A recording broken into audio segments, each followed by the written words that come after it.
Ďakujem veľmi pekne za pozvanie na túto úžasnú konferenciu. Ja začnem s hrou. Tá hra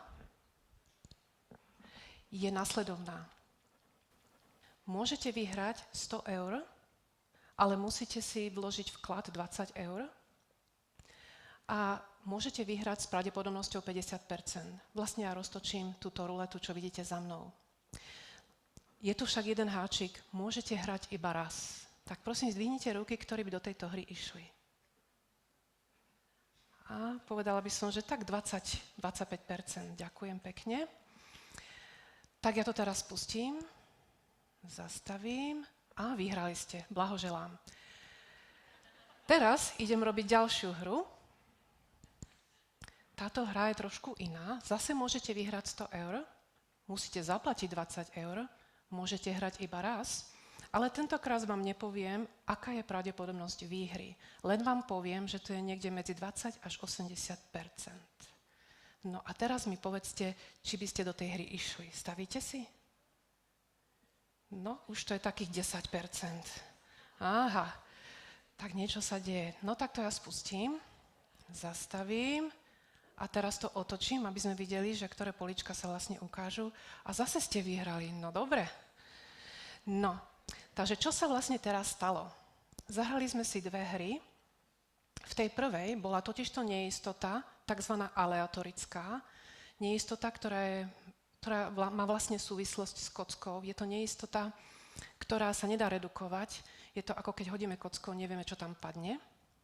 A takejto hre sa hovorí aj kasíno, alebo aj takej situácii sa hovorí kasíno.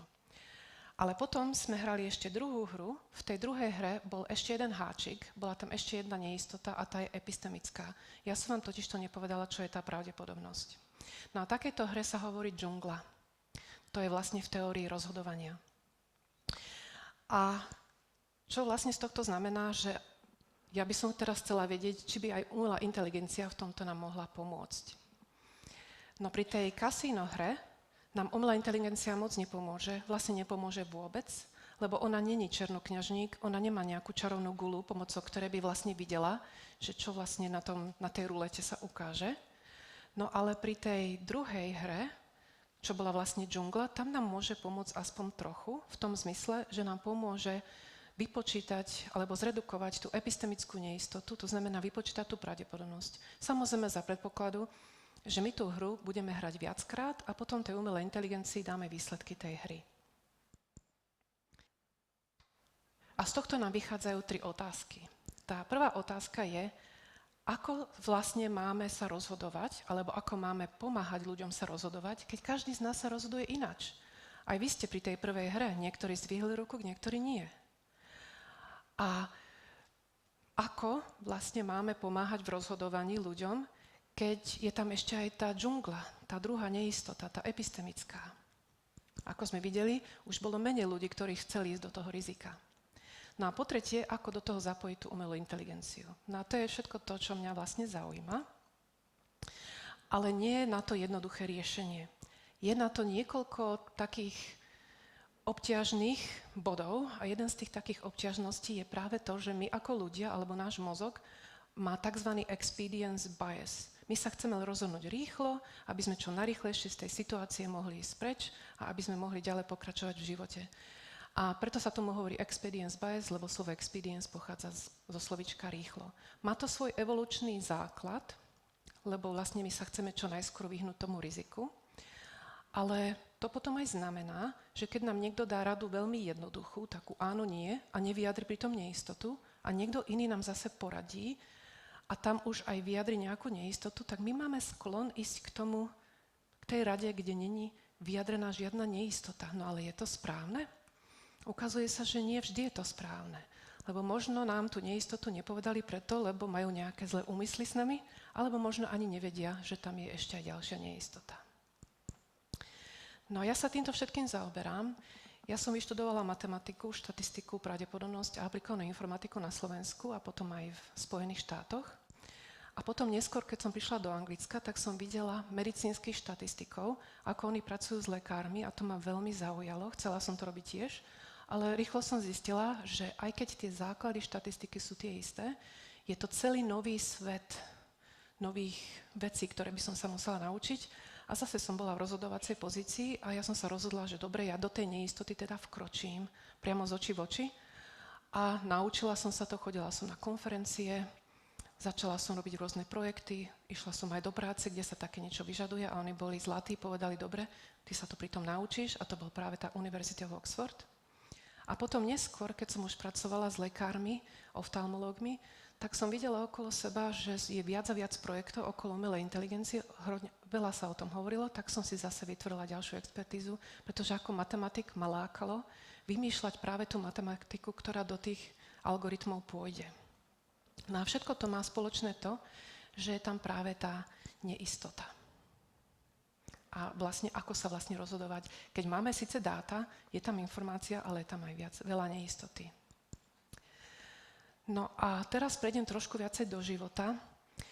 Život, ako som povedala, je džungla, ale možno ešte krajšie to povedala práve, že mamička Foresta Gumpa, keď mu dala tú bombonieru a povedala mu, pozri, život je ako bomboniera, nikdy nevieš, čo si vlastne vyberieš a keď si aj vyberieš, nevieš, či sa ti to bude páčiť, ale jediný spôsob, ako to spraviť, je skutočne ísť a vybrať si to a uvidíš neskôr.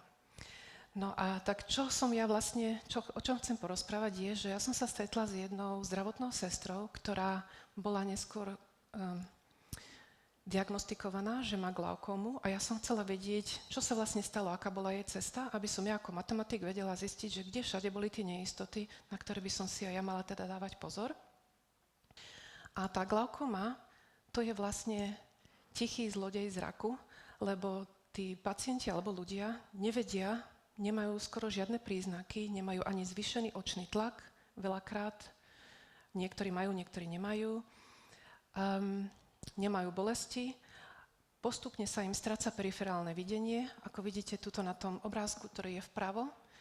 Ten človek vlastne nevidí tie deti a keď už ten človek zistí, že stratil veľa periferálneho videnia, tedy už je neskoro, lebo to sa nedá vrátiť, momentálne na to není liek.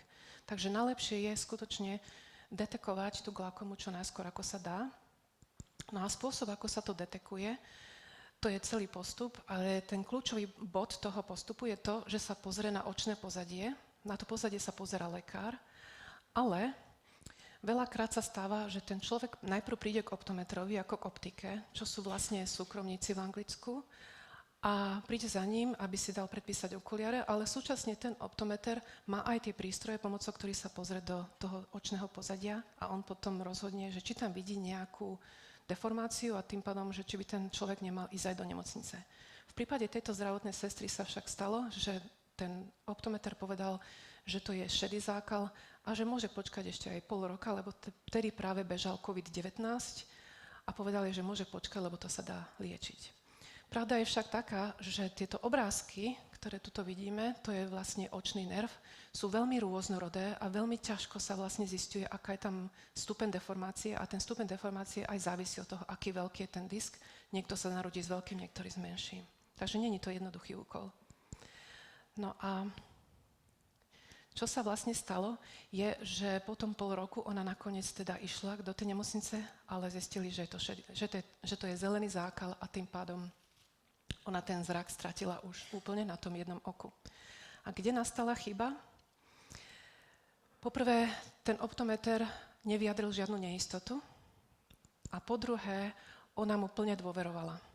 Ona si dokonca myslela, že keďže je tam ten veľký drahý prístroj pred tým optometrom a keďže on sa do toho pozerá a takisto aj napísal správu, takže on vie presne, čo robí a že ona nemôže vôbec žiadne otázniky okolo toho klásť. Takže z toho vlastne vychádza, že to nie je až také jednoduché, už aj na tej ľudskej úrovni vlastne tá komunikácia tej neistoty a čo už na tej druhej úrovni, keď tam donesieme aj tú umelú inteligenciu. Tak som si priniesla pár príkladov aj z tej umelej inteligencie z minulosti. Napríklad v roku 2015 Google mal algoritmus, ktorý zobral obrázky a označil tie obrázky, že čo na nich vidí a na obrázkoch ľudí s africkou genetikou povedal, že sú to gorily. No a čo bol vlastne dôvodom tohto omylu, bolo to, že ľudia s africkou genetikou neboli dostatočne zastúpení v trénovacích dátach pre tej umelej inteligencii a umelá inteligencia teda mala radšej povedať v tomto prípade, no tuto som si neistá, a dôvodom je práve tá epistemická neistota, potrebujem dáta práve na takýchto ľuďoch, aby som mohla robiť rozhodnutia. Ale to nerobila. V roku 2016 Tesla, Autopilot, nerozoznal biely traktor oproti jasnému nebu a čo sa stalo, že nastala havária a stratil sa život vodiča. A zase to bola situácia, na ktorú ten algoritmus nebol prichystaný, lebo také nepoznal z trénovania a nevyjadril žiadnu neistotu. Ďalej z roku 2018 Amazon mal algoritmus, ktorý sa pozeral na životopisy ľudí a podľa nich robil odporúčania, že ktorý človek sa hodí na ktoré povolanie, ale potom sa neskôr zistilo, že ženy, ktoré mali vysoké technické expertízy, neboli práve že pridelené k tým jobom, ktoré vyžadovali tie vysoké technické expertízy. Zase hlavným dôvodom bolo, že algoritmus nebol na tom trénovaný, takže zase epistemická neistota tam nebola vyjadrená. A posledný príklad, Zillow 2021 používal algoritmus na rozhodnutie, ako investovať na trhu domov a robil veľmi veľa nešťastných rozhodnutí. Zase dôvodom bolo to, že tá neistota, ktorá vlastne je na tom trhu tých domov, nebola zakomponovaná do toho algoritmu a ani do tých rozhodnutí, ktoré potom boli predstavené tým ľuďom. Tých príkladov je viac. Čo nám z toho vlastne znamená, je, že tá neistota by sa mala rozlišovať a mala by sa rozoznávať a vypočítavať a ona sa dá vypočítať. Takže ja som si dovolila teraz tu dať taký jeden matematický slajd, kde na x-ovej osi je cholesterol, na y-ovej osi je vek. Vidíme tam 8 modrých krúžkov, to sú vlastne zdraví ľudia a potom je tam 9 červených štvorcov, to sú tí nezdraví alebo chorí. A povedzme si, že chceme umelú inteligenciu, ktorá nám pomôže rozoznávať a natrénujme ju práve na týchto 17 ľuďoch. Tak jeden zo spôsobov, ako je to spraviť, je rozhodnúť, že kde bude tá rozhodovacia priamka alebo hranica. Napríklad to môže byť takéto niečo, môže to byť aj krivka. A môžeme potom urobiť také rozhodovacie pravidlo pre umelú inteligenciu, že všetci tí noví pacienti, ktorí prídu, tí, čo budú napravo od tej priamky, povieme, že sú chorí, tí, čo sú naľavo, povieme, že sú zdraví. Tak poďme sa pozrieť, či to funguje. Takže príde prvý človek a jemu povieme, že je chorý, lebo je napravo od tej priamky. Je to správne? No možno by mala umelá inteligencia aj povedať, že je to veľmi blízko tej priamky a tým pádom je to neisté a tá neistota je práve aleatorická a možno by to mohla aj vyjadriť pravdepodobnosťou 0,6 s tým, že ak by bol presne na tej priamke, tak je to 0,5. Teraz sa pozrieme na ďalšieho človeka, B. Ten človek B sa teraz nachádza krásne v tom obláčiku všetkých tých chorých ľudí z tej trénovacej množiny. U ňoho by umelá inteligencia povedala, áno, tento odhadujem, že je chorý, lebo je napravo a dokonca odhadujem, že tá pravdepodobnosť je vysoká, lebo je to ďaleko od tej rozhodovacej hranice. Trebárs je to pravdepodobnosť 0,8. A tým pádom som si veľmi istá, ako umelá inteligencia. Teraz príde človek C, ten je zase na druhej strane, zase by sme povedali, že on je asi zdravý, lebo je ďaleko od tej hranice, ale možno je to pravdepodobnosť 0,7, lebo to nie je až tak ďaleko ako ten B. No ale čo keď teraz príde ten človek D? Človek D, ten je síce ďaleko od hranice, tak ako aj ten človek B, ale tá pravdepodobnosť by teda bola označená ako 0,8, ale je to správne? Asi nie, lebo tento človek sa nachádza v takej oblasti, kde nie je zastúpený, kde nie je žiadna reprezentácia v tej trénovacej množine. Takže dalo by sa to matematicky vypočítať tým, že vypočítame, ako ďaleko je ten človek D od všetkých tých zdravých a takisto chorých. A keď je priďaleko, tak sme si neistí a neistota je epistemická. Takže dúfam, že som vás presvedčila, že vypočítať sa to dá. Sú na to výskumné skupiny, ktoré to robia, takisto aj moja výskumná skupina, ktorá čiastočne je v Liverpoole, čiastočne na Fakulte informatiky a informačných technológií. Samozrejme, keď už ideme do takých väčších dimenzií, kde namiesto dvoch tých charakteristík ako vek a cholesterol je už ich aj milión tých charakteristík, už je to ťažšie, už to není priamka. No ale potom vzniká otázka, ako sa potom rozhodovať. Ako poradiť tým ľuďom, ako sa rozhodnúť. No a to není jednoduché.